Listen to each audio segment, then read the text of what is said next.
السلام علیکم۔ قاسم علی شاہ کی کتاب ہے بڑی منزل کا مسافر، اس کا چیپٹر نمبر تلاش، اسی کو ہم آگے سے مزید پڑھیں گے۔ کامیابی کا ارتقاء۔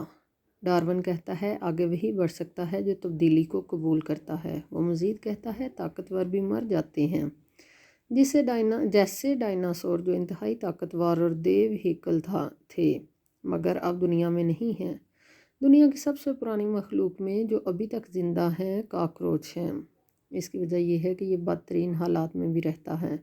حیاتیات بتاتی ہے کہ لال بیگ یعنی کاکروچ ہر سال اپنی جینیاتی ہیئت میں تبدیلی لاتا ہے۔ اس کی مثال یہ سبق دیتی ہے کہ جو مشکل حالات اور تبدیلی کو قبول کرتا ہے وہ زندہ رہتا ہے۔ ذہین ترین بچوں کو دیکھا گیا ہے کہ وہ 15-20 سال بعد بھی وہی کے وہی ہوتے ہیں۔ اس کی وجہ ان کی ذہانت میں کمی نہیں ہوتی بلکہ انہوں نے ارتقاء نہیں کیا ہوتا، انہوں نے وقت اور حالات کی تبدیلیوں کو قبول نہیں کیا ہوتا۔ تمام ناکام لوگوں کا فکری ارتقاء نہیں ہوا ہوتا، یا یوں کہہ لیجئے کہ وہ اس لیے ناکام ہو جاتے ہیں کہ انہوں نے اپنی فکر کو ارتقاء نہیں دیا ہوتا، اس لیے وہ بہتر نہیں ہو رہے ہوتے، وہ پروگریسو نہیں ہوتے اور تبدیلی قبول نہیں کرتے۔ ایک ہی آنے والی رکاوٹ کا جواب مختلف ہوتا ہے۔ کوئی آنے والے کنکر کو اختتام سمجھتا ہے تو کوئی آنے والے پہاڑ سے بھی راستہ بنا کر گزر جاتا ہے۔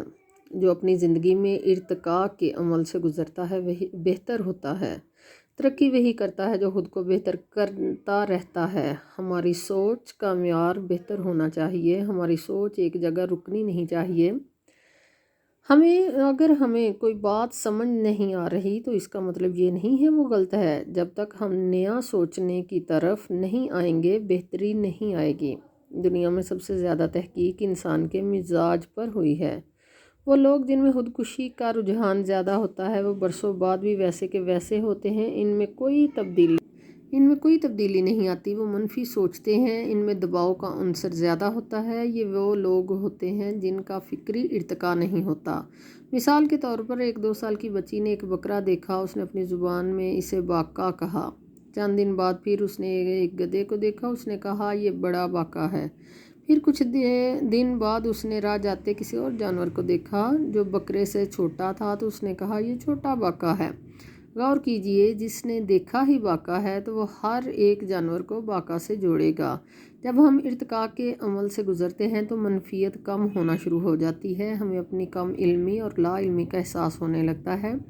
پھر کسی کی بات کا برا نہیں مناتے، حساسیت کم ہو جاتی ہے اور ہم کسی کی رائے کو سن سکتے ہیں۔ اس کے بعد ہم پڑھیں گے پرانی روایات۔